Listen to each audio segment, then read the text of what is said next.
இரட்சகரும் உலக மீட்பருமாகிய இயேசு கிறிஸ்துவின் புண்ணிய நாமத்தினாலே உங்களை யாவரையும் அன்போடு வாழ்த்துகிறேன்.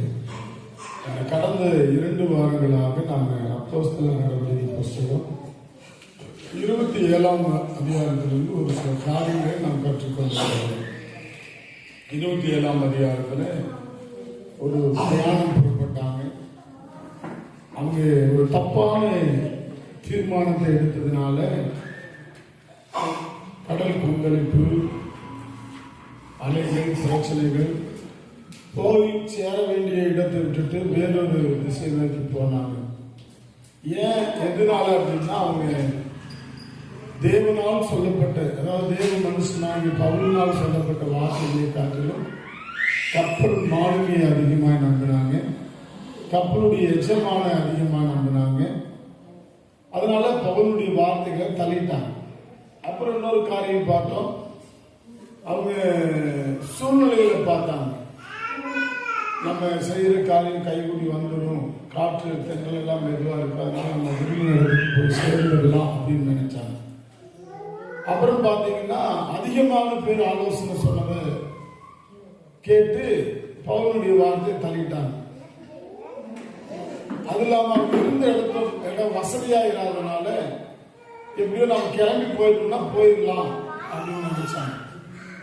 இவருக்கு ஒரு தப்பான தீர்மானம் எடுத்ததுனால பெரிய காற்று, சூறாவளி, பயங்கர புயல், அநேக நாள் சூரிய நட்சத்திரங்களை பார்க்காம சாப்பிடாம அவங்க விரும்பின இடத்துக்கு போய் சேராம வேறொரு திசையை காற்று எங்க கொண்டு போச்சு அங்க போனாங்க. ஆனா இன்னும் அவங்க கரை சேராம தடுமாறிட்டு தான் இருந்தாங்க.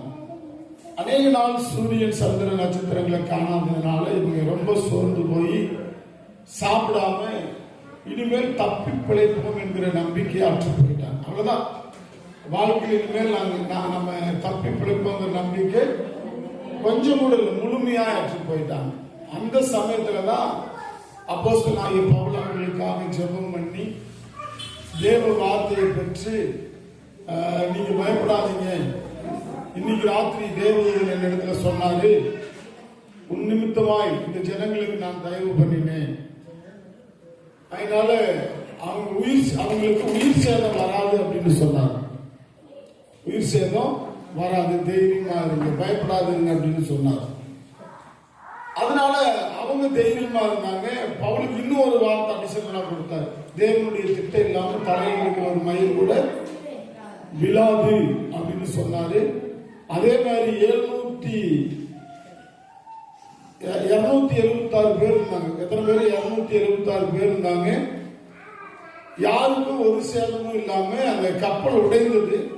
ஆனா உயிர் சேதம் இல்லாம என்ன போயிட்டாங்க, எல்லாரும் கரை ஏறி படுத்துட்டாங்க, கரையில இருக்காங்க அப்படின்னு நாம முடிச்சோம் 2 வாரத்துல.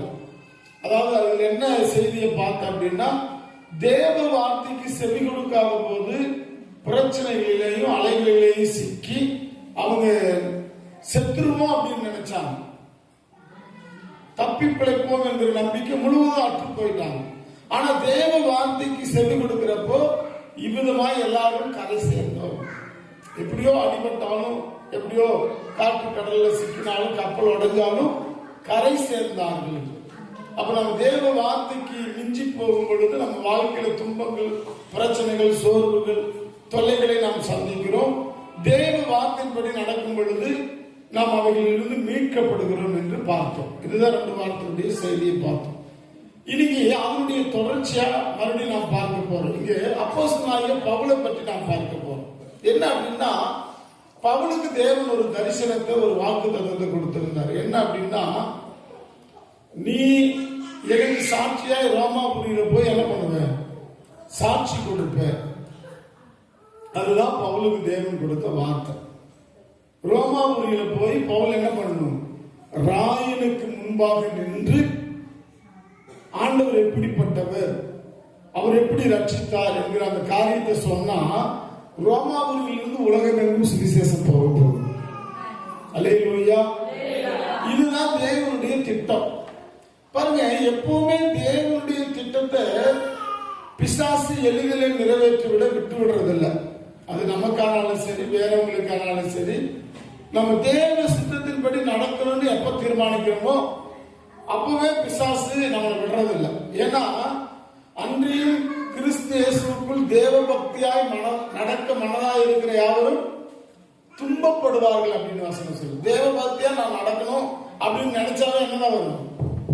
ஹலோ, துன்பம் வரும். ஆனா அந்த துன்பத்துல நம்ம என்ன பண்ணி மூழ்கி போக மாட்டோம். தேவன் நம்மோடு இருந்து தப்பிப்பிக்க வல்லவராக இருக்கிறார். அதுதான் இப்ப நம்ம ஆண்டவருக்குள்ள நடக்கணும் அப்படின்னு நினைச்சிட்டோம்னாவே சில பிரச்சனைகள் வரும்.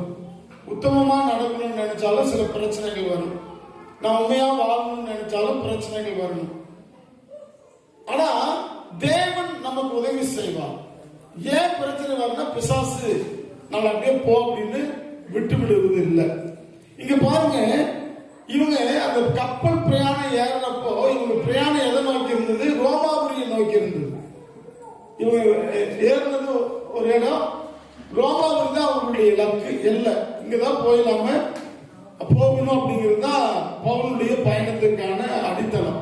அங்கதான் போகணும். ஆனா விரும்பின இடத்துக்கு போகல. ஜனங்களுடைய பாவமோ மீறுதலோ அல்லது ஏதோ ஒரு சூழ்நிலை நிமித்தமா கிட்டத்தட்ட ரொம்ப நாட்கள் கடல் அலைவு விட்டு கடல் சீற்றத்துல கடல் கொந்தளிக்கு அடிபட்டு எங்கெங்கயோ போய் எங்கெங்கயோ வந்து கடைசியா கப்பல் உடைஞ்சு ஒரு தீவுல விழுந்தாங்க. அந்த வசனம் பாருங்க, 27 கடைசி வசனம் பாருங்க. மற்றவர்களில் சிலர் பலகைகள் மேலும், இப்ப அந்த கப்பல் இருக்குமல்ல, அந்த படகெல்லாம் உடைஞ்சு படகு இருக்குமல்ல, அது மேல சிலர் ஏறிட்டாங்க. சிலர் கப்பல் துண்டுகள் மேலும், சில பேர் படகு மேல ஏறினாங்க, சில பேர் கப்பல் துண்டுகள், கப்பலே உடைஞ்சிருச்சல்ல, அந்த துண்டுகள் மேலும் போய் கரையேறவும் கட்டளையிட்டாங்க. எப்படியாவது நீங்க கப்பலை பிடிச்சோ அல்லது அந்த துண்டை பிடிச்சோ ஏதோ பிடிச்சி நீந்தி போய் என்ன பண்ணிருங்க, கரையேறவும் கட்டளையிட்டான். யாரு? அந்த 100க்கு அதிபதி. கட்டளையிட்ட உடனே இவ்விதமாய் எல்லோரும் தப்பி கரை சேர்ந்தார்கள் அப்படின்னு தான் நான் பார்த்தேன். எல்லாரும் கரை சேர்ந்தாங்க. நான் இப்ப ஒரு கற்பனை பண்றேன். அந்த ஆக்சிடென்ட், அந்த விபத்தை கப்பல் கடல்ல எப்படியாவது முன்னணியத்தை தக்க வைக்கலாம்னு நினைச்சாங்க. பேக்ல வந்து அந்த பெருங்காற்று அல்லது பெரு அலை வந்து பின்னால் அடிச்சு படகு ஆயிடுச்சு, கப்பல் உடஞ்சிருச்சு. இப்போ கப்பல் உடஞ்சோடனே எல்லாம் கப்பல் தண்ணி வந்து மூழ்க போகுது. கப்பல் நிறைய உடஞ்சு துண்டுகள் எல்லாம் கிடக்குது. அங்க இருக்கிற கைதிகள் எல்லாம் தப்பிடுவாங்கன்னு சொல்லி அந்த சேவை கத்தி எடுத்து அவங்க என்ன பண்ணிடலாம், வெட்டிடலாம் நினைக்கிறான்.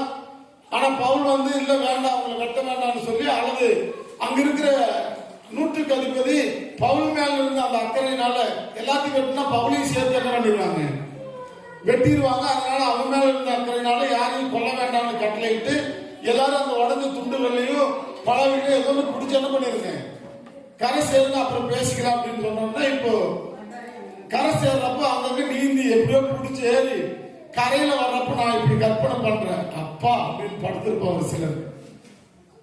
எப்படியோ கரை சேர்ந்துட்டோம், பெருமூச்சு விட்டுருப்பாங்க.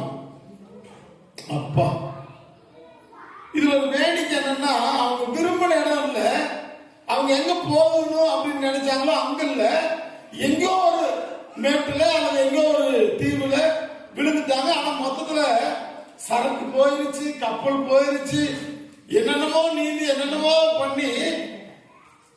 இப்ப பாருங்க, ஒருவேளை அந்த கப்பல் எச்சமான இருந்தாங்கல்ல, கப்பல் மாலிம் இருந்தாங்கல்ல, கப்பல் எச்சமான அங்க உள்ள இருந்துட்டு இப்படி யோசிச்சிருப்போம்.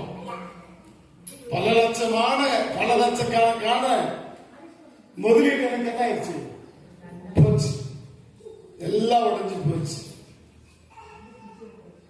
என் முதலே போச்சு அப்படின்னு நினைச்சிருப்பான்.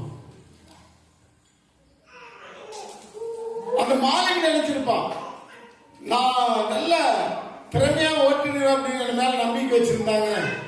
இனிமேல் நான் என்னுடைய ஓட்டுநர் பதவி போயிடும், எஜமா வேலை கொடுக்க மாட்டான், யாராவது ஒரு பெரிய கப்பலை போய் எதுக்கெல்லாம் உடைச்சிட்டான், இவன் லாய்க்கில்லாத ஆளு அப்படின்னு அவன் நினைச்சிருப்பான். அந்த மாலிக் நினைச்சிருப்பான், என் வேலை போயிடும், இனிமேல் எதுவுமே போயிடும், என்னால இத்தனை ஜனங்களை காப்பாற்ற முடியாம போயிருச்சு அப்படின்னு நினைச்சிருப்பான்.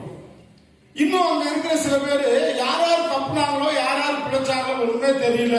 நம்ம கூட வந்தவன் இருக்கானா இல்லையா, கப்பல்ல பேசிட்டே வந்தா இப்ப இருக்கானா இல்லையா தெரியல, நான் மட்டும் பிழைச்சனா யாரு பிழைச்சாங்களா ஒண்ணுமே தெரியல அப்படின்னு புலம்பிட்டு இருந்திருப்பாங்க. சில பேரு எப்படியோ உயிர் தப்பணுமே போதும், போற இடம் இல்ல, போய் சேர வேண்டிய இடம் அல்ல, ஏதோ ஒரு இடம். ஆனா அவங்க என்ன நினைச்சிருப்பாங்கன்னா, நான் உயிர் தப்பினதே போதும், பிழைச்சா போதும் அப்படின்னு நினைச்சிருப்பாங்க. அன்புக்குரிய தேவ பிள்ளைகளே, நீங்க யோசிச்சு பாருங்க, உங்க வாழ்க்கையில நீங்க அடைய வேண்டிய தூரத்தை அல்லது நீங்க அடைய வேண்டிய லட்சியத்தை அல்லது நீங்க இப்படிதான் வாழணும்னு நினைக்கிற அந்த வாழ்க்கையை வாழாம ஏதோ வாழ்றோம், ஏதோ என் வாழ்க்கையில நடக்குது, ஏதோ இருக்க அப்படின்னு வாழ்றீங்களா? அல்லது உங்க வாழ்க்கையை பற்றி நீங்க என்ன நினைக்கிறீங்க? நீங்க நினைச்ச காரியம் நடக்காதப்போ தினமும் அழுது புலம்பிக் கொண்டு தவிக்கிறீர்களா? பிரச்சனைகளை பார்த்து புலம்பிக் கொண்டிருக்கிறீர்களா? இங்கே பவுலுடைய சூழ்நிலை என்னன்னா, தேவன் அவனுக்கு ஒரு வாக்குத்தத்தம் கொடுத்திருந்தார், நீ ரோமாபுரியில போய் ராயனுக்கு முன்பாக என்னை பற்றி சாட்சி கொடுப்ப. அதனாலதான் பவுல் சொன்னாரு, எனக்கு சொல்லப்பட்ட பிரகாரமாகவே நடக்கும் என்று நான் அவர் மேல் நம்பிக்கையாக இருக்கிறேன். ஆனா இப்போ சொல்லப்பட்ட பிரகாரமா நடக்கல, மாறா ஒரு இடத்துல கப்பல் உடைஞ்சு எங்கோ ஒரு தீவுல படுத்திருக்காங்க.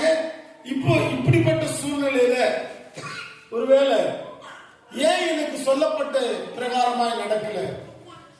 நம்ம சில பேர் நினைப்போம், நானும் தான் சர்ச்சுக்கு வரேன், ஏன் எனக்கு சுகமாகல, ஏன் என் கடன் பிரச்சனை தீரல, ஒருவேளை ஏன் என் வாழ்க்கையில இந்த காரியம் நடக்கல அப்படின்னு ஒருவேளை நீங்க நினைச்சிருப்பீங்கன்னா இந்த வார்த்தைகள் உங்களுக்கானதுதான். சில பேர் இப்படி நினைச்சிருப்பாங்க, என் பொண்ணு வயசுல இருக்கிறவங்க எல்லாம் பிள்ளைங்களை பெற்று சந்தோஷமா இருக்காங்க, என் பொண்ணுக்கு ஏன் கல்யாணம் ஆகல, என் வயசுல இருக்கவங்க எல்லாம் பேரம் பேத்து எடுத்துட்டாங்க, இன்னும் என் பிள்ளைக்கு கல்யாணம் ஆகலையே, என்னோட படிச்சவங்க எல்லாம் நல்ல வேலைக்கு போயிட்டாங்க, இன்னும் எனக்கு வேலையே கிடைக்கலையே. நம்ம சில சமயத்தில் இப்படி குழம்புறோம் அல்ல, புலம்பி அழுகிறோம் அல்ல, நம்ம வாழ்க்கையில தோல்வி அடையும் பொழுது, விரும்பின காரியங்கள் நடக்காத போது நம்ம அநேக வேலைகளிலே புலம்பிக் கொண்டுதான் இருக்கிறோம். ஆனா பவுல் அங்க அப்படி எதுவுமே புலம்புல பாருங்க. ஏன் அப்படின்னா பவுலுக்கு இன்னும் அந்த நம்பிக்கை இருக்கு, எனக்கு சொல்லப்பட்ட பிரகாரமாகவே நடக்கும். அவருடைய சித்தம் இல்லாம எங்க நம்ம தலைமுடி கூட என்ன பண்ணாது. பவுல் இன்னும் அந்த நம்பிக்கையில் இருந்தான். பாருங்க, அவர்கள் விழுந்தார்கள். 28வது வசனம் பாருங்க, நாங்கள் தப்பி பிழைத்து, கவனிங்க, நாங்கள் தப்பி 28ஆம் அதிகாரம் 1வது வசனம், கரை சேர்ந்த பின்பு அந்த தீவின் பேர் வெளித்தா என்று அறிந்தோம். எப்படியோ கரை சேர்ந்து ஒருவேளை ஆபத்துன்னு கத்திருந்து யாராவது வந்து காப்பாத்திருக்கலாம் எல்லாருக்கும். ஆனா மொத்தத்துல அந்த கப்பல் இருந்து 276 பேருக்கும் ஒரு சேதமும் இல்லை. அல்லேலூயா. ஒரு சேதமும் இல்லாமல் அங்கே அவர்கள் காப்பாற்றப்பட்டார்கள். தயவு செய்து கவனிங்க, இன்னைக்கெல்லாம் சில இடங்களிலே விபத்து நடக்குது அப்படின்னா, 2006 எனக்கு ஒரு விபத்து நடந்தது.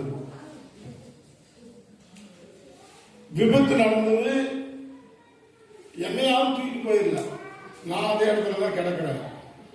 ஆனா விலை வந்து என் செல்போன் எல்லாம் பண்ணிட்டாங்க. நான் சொல்றேன், எங்கேயாவது விபத்து நடந்தா நமக்கு தான் அது பிரச்சனை, ஆபத்து, கஷ்டம், அழுகு இதெல்லாம். ஆனா அந்த சுற்றி இருக்கிற ஜனங்களுக்கு அவங்க நம்ம ஆபத்தில் இருக்குங்கிறதால இல்ல, அவங்க எதை தூக்கிட்டு போலாம் அப்படின்னு நினைக்கிற ஜனங்கள் வாழ்ற நாட்கள் தான் இது. ஆனா இந்த மெலிந்தா தீவுக்காரங்க கொஞ்சம் வித்தியாசமான ஜனங்களா இருக்காங்க பாருங்க. ஒரு அன்புள்ள ஜனங்களா, அவங்க விழுந்தாங்கன்னு உடனே அவங்க உடைமைகளை அவங்க தூக்கிட்டு போகல, அல்லது அவங்க ஏதாவது வச்சிருக்காங்களான்னு தூக்கிட்டு போகல, அவர்களை தன்னோடு சேர்த்து கொண்டார்கள். கைகளை தட்டி கர்த்தருடைய நாமத்தை ஸ்தோத்திரிக்கிறேன். யாரு என்ன எதுவுமே தெரியாது. ஆனா அந்த தீவுக்காரங்க இவங்க உயிருக்கு போராடிக்கிட்டு வந்து ஒரு கப்பல் சேதத்துல விழுந்து கிடக்கிறாங்க. உடனே அவர்களுக்கு ஆதரவு அளித்தார்கள். தேவ பிள்ளைகளாகி நாம யாராவது கஷ்டம், யாராவது பிரச்சனை, யாராவது துன்பம் அப்படின்னா அவர்களுக்கு ஆதரவு அளிக்கிறவர்களா இருக்கணும். ஏன்னா வசனம் இப்படி சொல்லுது, சிலர் அந்நியரை உபசரிக்கிறப்போ அறியாமல் தேவதூதர்களையும் போஷித்திருக்கிறார்கள். பசி கஷ்டம் அப்படின்னு யாராவது நம்மளை கேட்டா நம்மளான உதவிகளை நம்ம அவர்களுக்கு செய்யணும். சில சமயம் நாம் என்ன நினைக்கிறோம்னா, நம்ம சொந்தக்காரங்க, நமக்கு தெரிஞ்சவங்க, நண்பர்கள், இவர்களுக்கு தான் செய்யணும்னு நினைக்கிறோம். அது மொய்.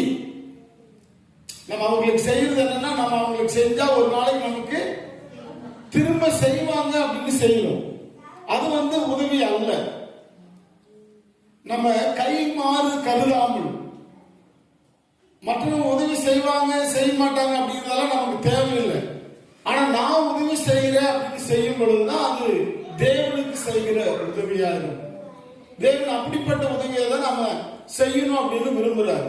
இந்த மெலித்தா தீவுக்காரங்க, அந்த தீவின் பேர் மெலித்தா, அவங்க பாருங்க, அந்நியராகிய அந்த தீவார் எங்களுக்கு பாராட்டின அன்பு கொஞ்சம் அல்ல.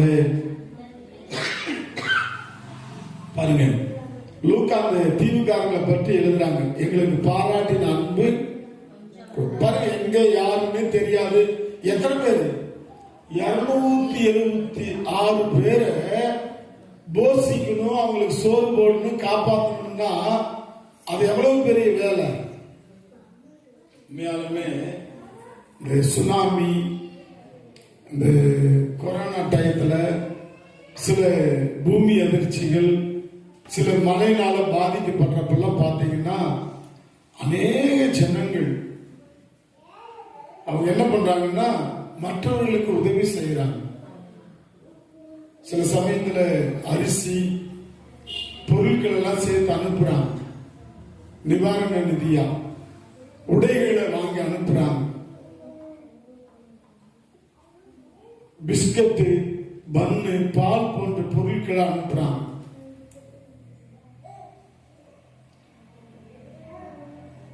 இதெல்லாம் நம்ம செய்கிற ஒரு சின்ன காரியமா இருந்தாலும் அந்த பாதிக்கப்பட்டவர்கள் அது பெரிய உதவியா இருக்கும். கொஞ்சோண்டு ஒரு பாருங்க, கடல்ல இரவெல்லாம் கடல்ல தத்தளிக்கிட்டு இருக்கிறவங்க கரை வந்த உடனே கொஞ்சோண்டு நல்ல தண்ணி கொடுத்துருக்கிறப்ப அவங்களுக்கு எப்படி இருக்கு? அவங்க எவ்வளவு சந்தோஷப்பட்டிருப்பாங்க.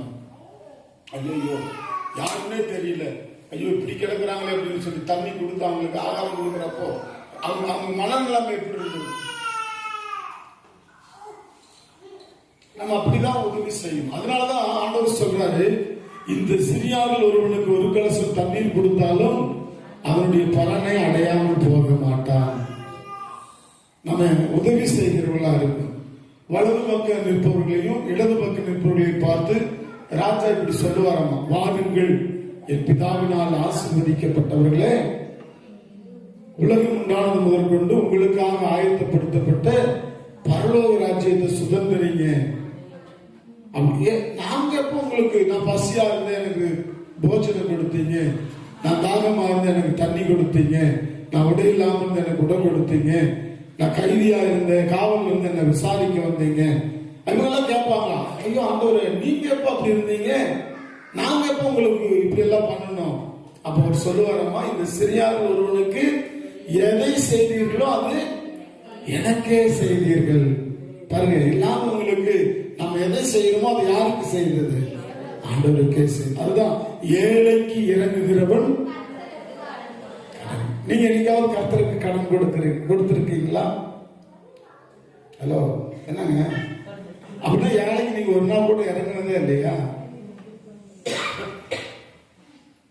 கடன் கொடுக்கிறதுனா அவர் ஏதோ வட்டி தரணும்னு சொல்லி வாங்கியிருக்காரு, அப்படியே இல்ல. கடன் கொடுத்திருக்குன்னா அதாவது அவர் நமக்கு கடமைப்பட்டிருக்கிறார். நம்ம அவருக்கு ஏதோ ஒரு பிரதிபலனை செஞ்சிருக்கிறோம், அதை திரும்ப அவர் நமக்கு செய்வதற்கு அவர் கடமைப்பட்டிருக்கார். அந்த அர்த்தம். கடன்னா ஏதோ நம்ம கொடுத்திருக்கிறோம், அதை ஒரு நாளைக்கு வட்டியோட வாங்கிக்கலாம் இல்ல, அப்படி அர்த்தத்தில் இல்ல. நம்ம ஒரு ஏழைக்கு இறங்கும் பொழுது அவனுக்கு கொடுத்ததை கர்த்தர் என்ன பண்ணுவாராமா, திரும்ப கொடுப்பாராமா.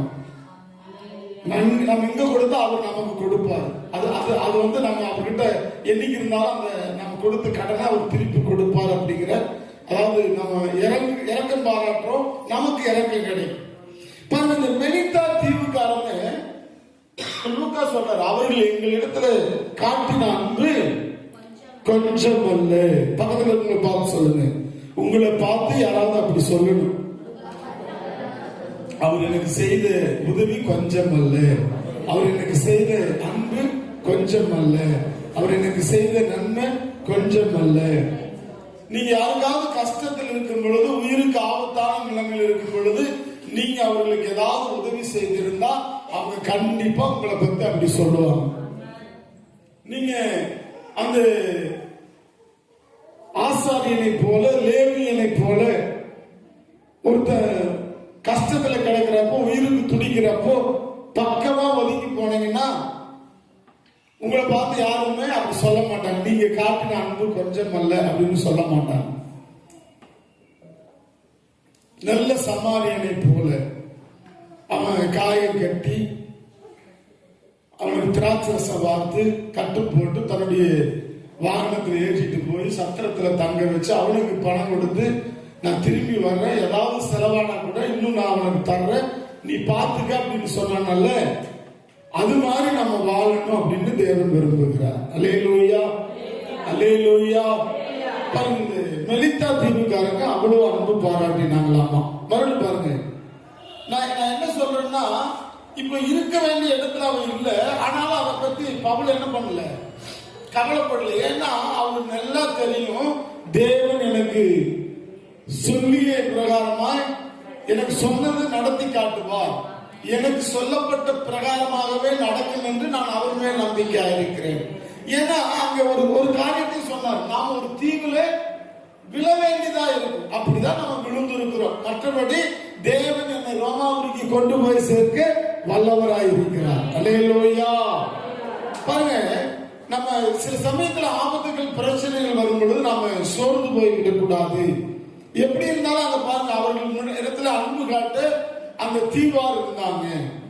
276 பேரை போஷிச்சாங்க. பாருங்க, அவங்க என்ன பண்ணாங்களாமா, அந்த வேளையிலே பிடித்திருந்த மழைக்காகவும் குளிருக்காகவும் அவர்கள் நெருப்பை மூட்டி எங்கள் அனைவரையும் சேர்த்து கொண்டார்கள். சேர்த்து கொண்டாங்கன்னா அவங்களோடு ஒண்ணா வாங்க, டீ சாப்பிடுங்க, தண்ணி கொடுங்க, ட்ரெஸ் மாத்துங்க, ஏதாவது கிழிஞ்சிருந்தா என் ட்ரெஸ் நீங்க போட்டுக்கீங்க. அவங்களோட அவங்க ஏற்றுக்கொண்டார்கள், சேர்த்து கொண்டார்கள். இப்போ அங்க இடத்துல மழைக்காலத்துல அவங்க குளிருக்காக நெருப்பு போட்டிருக்காங்க. இப்ப என்ன பண்ணுதுன்னு பாருங்க. பவுல் ஒரு வார்த்தை சொன்னார்ல, தேவனுடைய சித்தம் இல்லாம நம்ம தலையில இருக்கிற முடி கூட என்ன பண்ணாது, கீழே விழாதுன்னு சொன்னார்ல. இங்க பாருங்க, அவங்க எல்லாம் குளிர்காயிறப்போ பவுல் 3வது வசனம், பவுல் சில விறகுகளை வாரி அந்த நெருப்பின் மேல் போடுகையில், தயவு செய்து கவனிங்க, ஒரு விரியன் பாம்பு அனல் வைத்து புறப்பட்டு அவனுடைய கையை கவ்வி கொண்டது.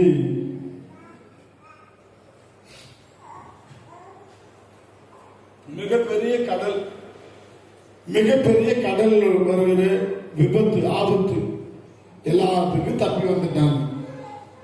குளிர் காயும் பொழுது சருகுகள் அள்ளி போடலான்னு போனா, நீங்க பாருங்க, சுத்தி பாருங்க, அந்த 276 பேரு மூளையா நெருப்பு போட்டு காஞ்சிட்டு இருப்பாங்க. இந்த குரூப் ஒண்ணா, அந்த குரூப் ஒண்ணா, இந்த குரூப் ஒண்ணா காஞ்சிட்டு இருந்திருப்பாங்க. பவுனும் ஒரு குரூப்ல உட்கார்ந்து இருப்பாங்க. அல்லது தீவிரங்களை எல்லாம் ஒன்னா வச்சு எல்லாரும் ஒன்னா சேர்ந்து காஞ்சிட்டு இருக்கிறப்போ, சரி நம்மளும் கொஞ்சம் விறகள்ளி கொண்டு போய் அந்த சருகுகளை அள்ளி கொண்டு போய் நெருப்பு போடலாம், இந்த நெருப்பு எல்லாருக்கும் பத்தாம இருக்குன்னு சொல்லி அவரு அங்க இருக்கிற அந்த தீவு, பெரும்பாலும் தீவுனாவே அங்க ஆபத்துகள் நிறைய இருக்கு. கடல்ல வாழ்கிற சில உயிரினங்கள், சில பாம்பு போன்ற விஷப்பூச்சிகள் எல்லாம் அந்த தீவுல ஒதுங்கி இருக்க வாய்ப்புகள் இருக்கு. இப்ப பாருங்க, ஒரு விரியன் பாம்பு பவுனுடைய கையை என்ன பண்ணிருச்சு? கவ்வி கொண்டது. அப்படிங்கறது ஒரு தமிழ் மொழிபெயர்ப்பு என்னன்னா, கடிச்சு அவனுடைய பல்லு அதுல போய் குத்தி பாம்பு அப்படியே தொங்கிட்டு வருது. என்ன பண்ணல, விடவே இல்லை கைய. செத்தை அள்ளிட்டு போறாரு, கீழே பாம்பு தொங்குது. பவுன் கையை தூக்குறப்ப பாம்பு வெட்டு அந்த பல்லு கடிச்சுட்டு அப்படியே தொங்கிக்கிட்டே வருது. பொதுவாகவே விதியை கடிச்சா விதி முடிஞ்சதுன்னு சொல்லுவாங்க. கேட்டிருக்கீங்களா அந்த பழமொழிய? பெரும்பாலும் விரியமாம்பு கடிச்சா அவ்வளவுதான் அப்படின்னு. இங்க பாருங்க, விஷப்பூச்சி அவன் கையிலே தொங்குகிறதை அந்நியராகி அந்த தீவார் கண்ட போது, இப்ப பாருங்க அவங்க என்ன பவுலை பத்தி என்ன சொல்றாங்க பாருங்க. பவுலு தேவன் என்ன சொன்னார்னா, உன்னிமித்தமா இந்த ஜனங்களுக்கு நான் தயவு பண்ணுவேன் அப்படின்னு சொன்னார். உன்னால இந்த ஜனங்களுக்கு தயவு பண்ணுவேன், உன்னால இந்த ஜனங்களை காப்பாற்றுவேன், உன்னிமித்தமா இந்த ஜனங்களும் ரோமாபுரிக்கு போய் சேருவாங்க. உன் தலைமுடி எப்படி கீழே விழாதோ அது மாதிரி இந்த ஜனங்களுடைய தலைமுடியும் கீழே விழாது அப்படின்னு சொல்லியிருந்தாரு. ஆனா இப்ப என்னாச்சு அப்படின்னா, பவுனுடைய கையில அந்த விரியமாம்பு தொங்குற அந்த தீவுக்காரங்க பார்த்த உடனே அவங்க சொல்றாங்க, இந்த மனுஷன் கொலைபாதகன், இதற்கு சந்தேகம் இல்லை. இவன் சமுத்திரத்துக்கு தப்பி வந்தும் பலியானது இவனை பிழைக்க விட்டவில்லை என்று தங்களுக்குள்ளே சொல்லிக் கொண்டார்கள். அன்புக்குரிய தேவ பிள்ளைகளே, சகோதர சகோதரிகளே, சில சமயத்துல நம்ம என்னதான் பயபக்தியா இருந்தாலும், என்னதான் தேவனுடைய பிள்ளைகளா இருந்தாலும், எல்லாருக்கும் வருகிற வியாதியை போல நமக்கு வரதான் செய்யுது. எல்லாருக்கும் வர விளைவினங்கள், எல்லா சூழ்நிலைகளும் நம்மளும் அதுல சிக்கதான் பார்க்கிறோம். அல்லது நமக்கு சில சமயத்துல நாம் தோல்வியின் விளிம்புல போயிடுறோம், அல்லது ஏதாவது ஒரு பிரச்சனைகள்ல நம்ம விழுந்துடுறோம் அல்லது சிக்கிறோம். ஆனா ஜனங்களுடைய பார்வை எப்படி இருக்குன்னு பாருங்க. பவுலை பார்த்து உடனே சொல்றாங்க, இந்த மனுஷன் கொலைபாதகன். அவங்க நினைச்சிருப்பாங்க 276 பேர்ல ஒரு சிலர் அதிகாரிகள், ஒரு சிலர் கப்பலை சார்ந்தவங்க, கப்பல் பணிபுரிக்காரர்கள், ஒரு சிலர் போர் சார்ந்தவர்கள், மீதி எல்லாருமே கைதிகளா கொண்டு போறாங்க. இந்த மனுஷன் கைதி, ஏதோ ஒரு கொலைபாதகத்தை செஞ்சுதான் கைதியா ரோமாபுரிக்கு கொண்டு போறாங்க. அப்படின்னா இந்த மனுஷன் கண்டிப்பா கொலைபாதகனாதான் இருக்க முடியும். ஏன்னா கப்பல் அந்த சேதத்துல தப்பியும் விதி அவன் என்ன பண்ணல, விடல. பாரு, பாம்பு இப்படி கடிச்சிருச்ச. ஜனங்க எப்பவுமே ஒரு பிரச்சனைன்னா நமக்கு ஆதரவா மட்டும் நிற்பாங்கன்னு நினைச்சிடாதீங்க, நம்மளை தூசிக்கவும் செய்வாங்க. இதே பவுலும் பர்னபாவும் ஒரு ஊருக்கு போறப்போ ஆரம்பத்துல பார்த்தோம்னா அவங்க என்ன பண்ணாங்க தெரியுமா? அடேங்கப்பா, இவர்தான் தேவர்கள், இவர் ஜூபிட்டர், இவர் மெர்க்குரி, மாலை மரியாதை போட்டு கொண்டாடணும். கொஞ்ச நேரத்துல பார்த்தா பவுலையும் பர்னபாவையும் சாமி ஆக்கிட்டாங்க, பயங்கரமா கொண்டாட ஆரம்பிச்சிட்டாங்க. அவங்க அதை தடுத்து நிறுத்துறதுக்கு அவங்களுக்கு ரொம்ப சிரமமா போச்சு. அந்த அந்த அதிகாரத்துல கொஞ்சம் வருஷங்களுக்கு அப்புறம் பார்த்தோம்னா கொஞ்ச நேரத்துல அவனை துரோகின்னு சொல்லி கல்லால் அடிக்க ஆரம்பிச்சுட்டாங்க. பாருங்க, ஜனங்க பாராட்டினாலும் நம்ம அதை பெருமையா எடுத்துக்கொள்ள கூடாது. ஜனங்கள் நம்மை பழித்து பேசினாலும் குறைவாய் எடுத்துக்கொள்ள கூடாது. உண்மையாலுமே பவுல் இங்கு கொலைபாதகன் அல்ல, தேவனுக்கென்று பக்தி வைராக்கியமாய் வாழ்கிற ஒரு மனிதன், தேவனுக்கென்று வைராக்கியமாய் சாட்சி சொல்லுவதற்காக ரோமாபுரிக்கு கொண்டு போகப்பட்ட ஒரு மனிதன். ஆனா பாம்பு கடிச்ச உடனே அவங்க என்ன சொல்றாங்கன்னா, பவுல் காது கேட்கவே இப்படி எல்லாம் பேசுறாங்க. இந்த மனுஷன் கொலைபாதகன், சந்தேகமே இல்லை. பாருங்க, அவங்க என்ன சொல்றாங்க, இதற்கு சந்தேகமே இல்லை, இவன் சமுத்திரத்துக்கு தப்பி வந்து பலியாண்டு இவனை பிழைக்க விட்டவில்லை என்று தங்களுக்குள்ளே சொல்லிக் கொண்டார்கள். ஒருத்தருக்கு பார்த்து பேசிட்டு இருக்காங்க. பாருங்க, சில பேர் பேசுறத கேட்டா நம்முடைய வேலைக்காரனோட நம்மளை திட்டுறதை கேட்க வேண்டியதா இருக்கு. மாமா, எல்லாரும் பேசுறத நம்ம கேட்க கூடாது. எப்படி வேணாலும் பேசுவாங்க. நீங்க தேவனுக்கு எப்படி வாழ்றீங்க, தேவனுக்கு முன்பாக எப்படி நடக்கிறீங்களோ அதுதான் முக்கியம். நீங்க நன்மை செய்தால் உங்களுக்கு மேன்மை வரும், தீமை செய்தால் பைபிள் சொல்லுது பாவம் உங்கள் வாசப்படியில படுத்திருக்கும் அப்படின்னு. நன்மை செய்தால் நாம் ஆசீர்வதிக்கப்படுவோம், தீமை செய்தால் நமக்கு தீமை வரும். நம்ம முடிஞ்ச அளவுக்கு தீமையை வெறுத்து நன்மை செய்ய வேண்டியது அவசியம். ஜனங்களா அப்படி பேசிட்டு இருக்காங்க. அடுத்து பாருங்க, அவன் அந்த பூச்சியை அந்த பாம்பை தீயிலே உதிரி போட்டு ஒரு தீங்கும் அடையாது இருந்தான். அவனுக்கு ஒண்ணுமே நடக்கல. ஆனா அவங்க என்ன நினைச்சிட்டாங்களாமா, அவனுக்கு 6வது வசனம், அவனுக்கு வீக்கம் கண்டு அல்லது அவன் சடுதியால் விழுந்து சாவான் என்று அவர்கள் பார்த்து கொண்டிருந்தார்கள். அவங்க நினைச்சிட்டாங்க ஒண்ணு விஷப்பூச்சி கடிச்சிருச்சு விரியன் பாம்பு, உடனே விஷயம் உடனே சுருண்டு விழுந்து சாப்பிட போறான். சடுதியா அப்படின்னா சீக்கிரமா ஒரு செகண்ட்ல பாம்பு கடிச்சோடனே விஷம் ஏறி உடனே சாக போறான் அப்படின்னு நினைச்சிருப்பாங்க. கொஞ்ச நேரம் கழிச்சுட்டு அவங்க யோசிச்சிருப்பாங்க இன்னும் சாகலையில் இருக்குது அப்படின்னா கொஞ்சம் கொஞ்சமா வீக்கமாகி அப்புறம் தான் சாவானாட்டு இருக்குது அப்படின்னு நினைச்சிருப்பாங்க. பாருங்க, எப்பவுமே ஜனங்க தேவன் நம்மை காப்பாற்றுவார், நம்மை தப்புவிப்பார் அப்படின்னு யோசிக்கிறது இல்லை. எப்ப ஒரு வியாதி வந்தா இப்படி செத்துருவா அப்படின்னு தான் ஜனங்க சொல்லுவாங்க. இந்த வியாதியா, அந்த வியாதி இப்படிதான் சாகடிக்கும். சில சமயத்துல நான் மருத்துவமனையில ஒரு சிலரை பார்க்க போயிருக்கிறேன். நான் போய் அவங்களுக்கு சொல்லுவேன், பயப்படாதீங்க, ஆண்டவர் உங்களை குணமாக்குவார் அப்படின்னு சொல்லுவேன். கூட வந்தவன் ஏற்கனவே இந்த அக்காவுக்கு அப்படிதான் இருந்தது, அந்த அக்கா உடனே செத்துருச்சு அப்படிதான் சொல்லுவாங்க. இந்த நோய் வந்தாலும் தப்புறது கஷ்டம் அப்படின்னு சொல்லுவாங்க. அதே மாதிரி எங்களுக்கு பவுலுக்கு சொல்றாங்க, கொஞ்ச நேரத்துல வீக்கம் கண்டு சாக போறான், இல்லைன்னா சடுதியில விஷம் ஏறி சாக போறான் அப்படின்னு சொல்லி பார்த்து கொண்டிருந்தார்கள். எப்ப சாவான்னு பார்த்துட்டு இருக்காங்க. ஆனா அங்க என்னாச்சு, நெடுநேரமாய் பார்த்து கொண்டிருந்தும் ஒரு சேதமும் அவனுக்கு வராததை கண்டபோது. நீங்க எத்தனை பேர் நம்புறீங்க? பைபிள் ஆண்டவரை விசுவாசிக்கிறவர்கள் சர்ப்பங்களை எடுப்பார்கள், அது ஒன்றும் அவர்களை சேதம், விஷத்துக்கு சாவுக்கு ஏதுவான யாதொன்றை குடித்தாலும் அது அவர்களை சேதப்படுத்தாது. கைகளை தட்டி கர்த்தருடைய நாமத்தை ஸ்தோத்திரிக்கிறேன். அதுக்கு வேணும்னு எடுத்து குடிச்சிடக்கூடாது, செக்கப் பண்ணக்கூடாது. ஒருவேளை அது மாரியை சரியா சொல்றாங்க, தேவனை சோதிக்க கூடாது, பரீட்சை பண்ணக்கூடாது. நம்ம தெரியாம அல்லது சில சூழ்நிலைகளை தவறி போய் செய்யும் பொழுது அது ஒன்றும் நம்மை சேதப்படுத்தாது. வேணும்னா அந்த பரீட்சையெல்லாம் நம்ம செய்யக்கூடாது. நம்ம பிழைக்கணுங்கிறது தேவனுடைய சித்தமானா நாம் பிழைத்தே தீருவோம்.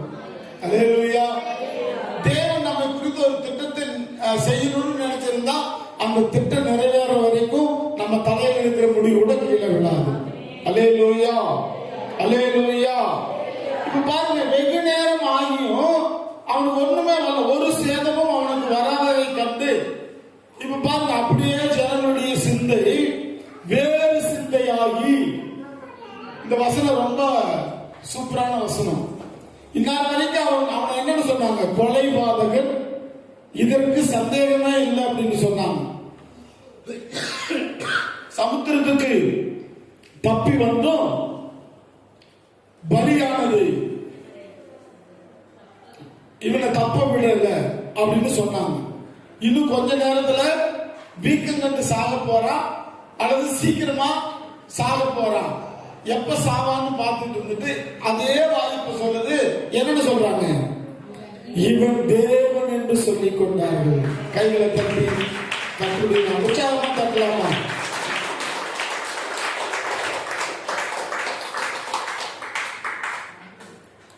இந்த வார்த்தைக்கு ஒரு மொழிபெயர்ப்பு எப்படி இருக்கு தெரியுமா? தேவன் இவனோடு இருக்கிறார் என்று சொல்லிக் கொண்டார்கள். பாருங்க, எவ்வளவு பிரச்சனை வந்தாலும், எவ்வளவு ஆபத்து வந்தாலும், எவ்வளவு கஷ்டம் வந்தாலும் ஆண்டவர் நம்ம பார்த்து சொல்ற, நான் உன்னோடு இருப்பேன்.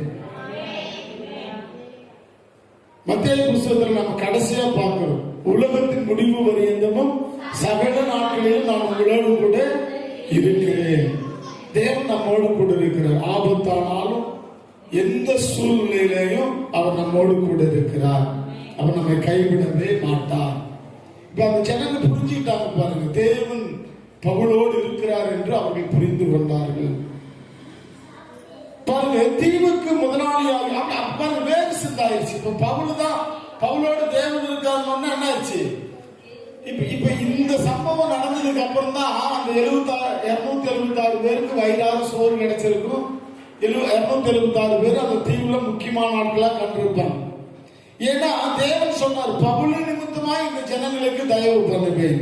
அல்லேலூயா, அல்லேலூயா. அடுத்தது பாருங்க, தீவுக்கு முதலாளியாகிய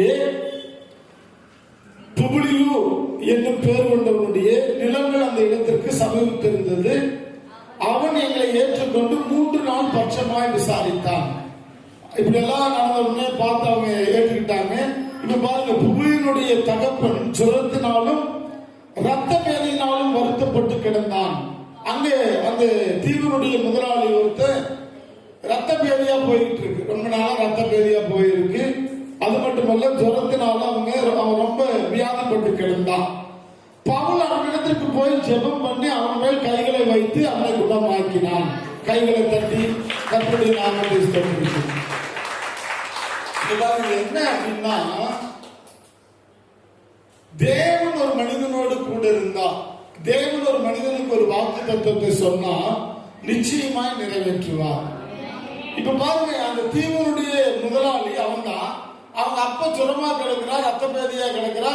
பவுல் போய் தொட்டு அந்த சுகமான உடனே என்னாச்சு அப்படின்னா, இது நடந்த பின்பு 9வது வசனம், தீவில் இருந்த மற்ற வியாதிக்காரர்கள் குணமாக்கப்பட்டார்கள். இப்ப அந்த தீவில் இருக்கிற எல்லாரும் குணமாயிட்டாங்க. அவங்க இப்ப பாருங்க, அவர்கள் எங்களுக்கு அநேக மரியாதை செய்து நாங்கள் கப்பல் ஏறி போகிற போது எங்களுக்கு தேவையானவர்களை ஏற்றினார்கள். இப்ப நான் இப்படி யோசிக்கிறேன், தேவ வார்த்தைகளை கேட்காம மாலுமியை நம்பி, கப்பலுடைய எஜமானை நம்பி, இந்த இடம் சரியா இருக்காதுங்கிறத யோசிச்சு அநேகருடைய ஆலோசனைகளை கேட்டு தேவனுடைய வார்த்தையை தள்ளி அவங்க ஒரு தப்பான முடிவு எடுக்கிறப்போ பயங்கரமான சேதத்திற்குள்ளாகி, பிரச்சனைக்குள்ளாகி, கப்பல் இருந்த சரக்குகளை எல்லாம் தூக்கி என்ன பண்ணாங்க? எரிந்தார்கள்.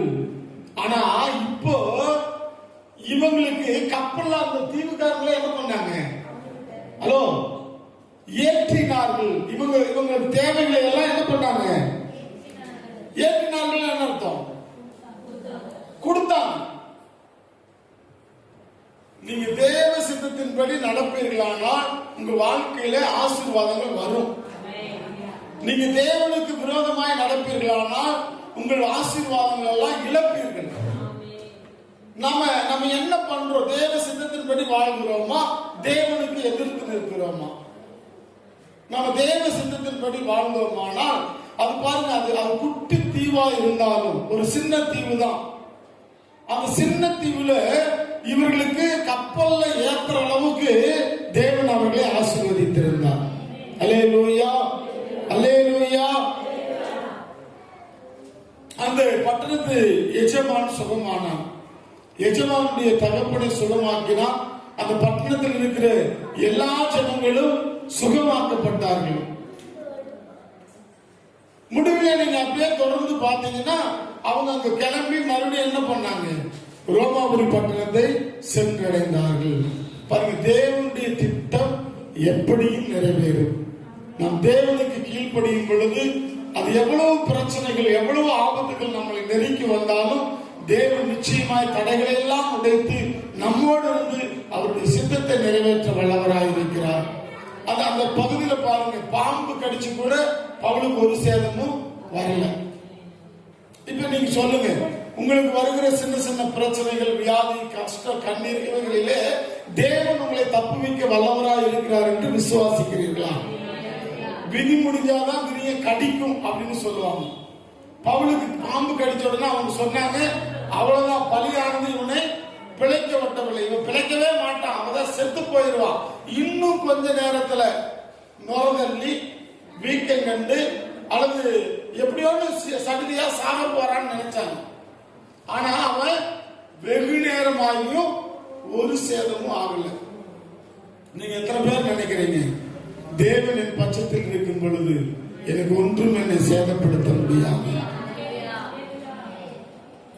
தேவனுடைய திட்டத்தை நிறைவேற்ற வரைக்கும் உங்க தலையில் இருக்கிற முடி கூட கீழே விழாது, அவருடைய அனுமதி இல்லாம.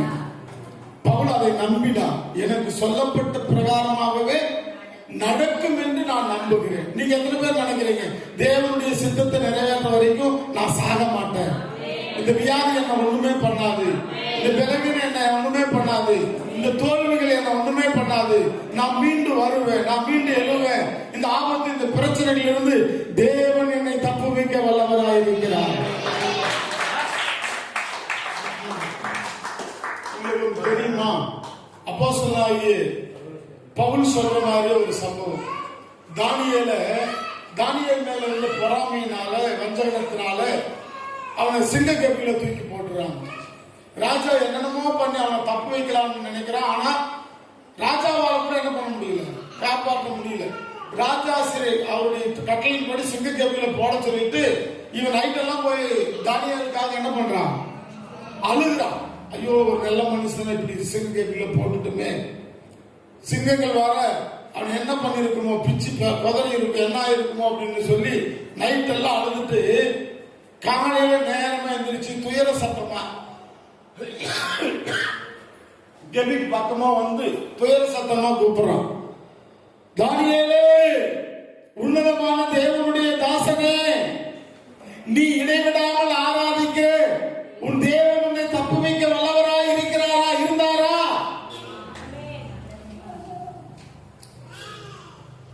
நீ இடைவிடாமல் ஆராதிக்கிற உன் தேவன் உன்னை தப்பு வைக்க வல்லவராய் இருந்தாரா? உள்ள இருந்து ஒரு சத்தம் வருது. எங்கிருந்து? சிங்கங்களின் கெபியிலிருந்து ஒரு சத்தம் வருது. ராஜாவே, நீ வாழ்க, நான் உனக்கு முன்பாகவும் தேவனுக்கு முன்பாகவும் உண்மையா இருந்தபடினாலே தேவன் சிங்கங்களின் வாய்களை கட்டி என்னை தப்புவித்தார். கைகளை கட்டி கட்டுடைய நாமத்தை ஸ்தோத்திரிக்கிறோம். இடைவிடாமல் ஆராதிக்கிற தப்பு தேவன் தப்புவிக்க வல்லவராய் இருந்தாரான்னு ராஜா கேட்டார். அதே மாதிரி பாருங்க, தானியேலுடைய கூட்டாளிகள் 3 பேர், சாத்ராக், மேசாக், ஆபேத்நேகோ, ராஜாவுடைய கோபத்துக்கு ஆளாகி நெருப்பு 7 மடங்கு சூடாக்கி அங்க அவன் போறது கொண்டு போறப்ப அந்த ராஜா கேட்கிறான், கடைசியா ஒரு வாய்ப்பு நமக்கு தர்றேன், ஒழுங்கு மரியாதையா என் பேச்சை கேட்டு என் காலில் விழுந்து மன்னிப்பு கேட்டு நான் நிறுத்தின சிலையை வணங்கினா வணங்கு, அப்படி இல்லைன்னா இந்த எரிகிற சூழ்நிலை எடுத்து போட்டுரு, அப்புறம் யார் தப்பு வைக்கிறாங்கன்னு பார்க்கலாம் அப்படிங்கிறாங்க. இப்ப பாருங்க, அந்த ராஜா சொன்ன மாதிரி இவங்க சொல்றாங்க பாருங்க, நாங்கள் ஆராதிக்கிற எங்கள் தேவன் எங்களை தப்பு வைக்க வல்லவராய் இருக்கிறார். கைகளை தட்டி கர்த்தருடைய நாமத்தை ஸ்தோத்திரிக்கிறோம். பாருங்க, ராஜாவாகி உங்களுக்கும் எரிகிற அக்கினி சூளைக்கு அவர் எங்களை தப்பு வைப்பார். கைகளை தட்டி கர்த்தருடைய நாமத்தை ஸ்தோத்திரிப்போம். உங்க விசுவாசம் அப்படி இருக்கா? என் தேவன் என்னை தப்பு வைப்பார், என் தேவன் என்னை காப்பாற்றுவார், அவருடைய சித்தம் இல்லாம என் தலை முடி கூட விடாது, என்னை தப்புப்பார் என்று அவனால் நான் நம்பிக்கையா இருக்கிறேன். நீங்க அப்படி நம்பிக்கையா இருந்தீங்கன்னா ஆண்டவர் சொல்றாரு, மகளே, உன் விசுவாசம் உன்னை ரட்சித்தது, நீ என்ன நம்புறியோ அதன்படி உனக்கு ஆக கிடவது அப்படின்னு சொல்றாரு. நீங்க தேவன் தப்பு வைப்பார், காப்பாற்றுவார் என்று நம்புவீர்களானால் தேவன் உங்களை தப்புவிக்க வல்லவராய் இருக்கிறார். கர்த்தர் தாமே உங்களை ஆசீர்வதிப்பாராக. எழுந்து நின்று நாம் ஜெபம் செய்வோமா. பவுலுக்கு சொல்லப்பட்ட பிரகாரமாகவே பவுலை காப்பாற்றின தேவன் நம்மையும் காப்பாற்ற வல்லவராய் இருக்கிறார்.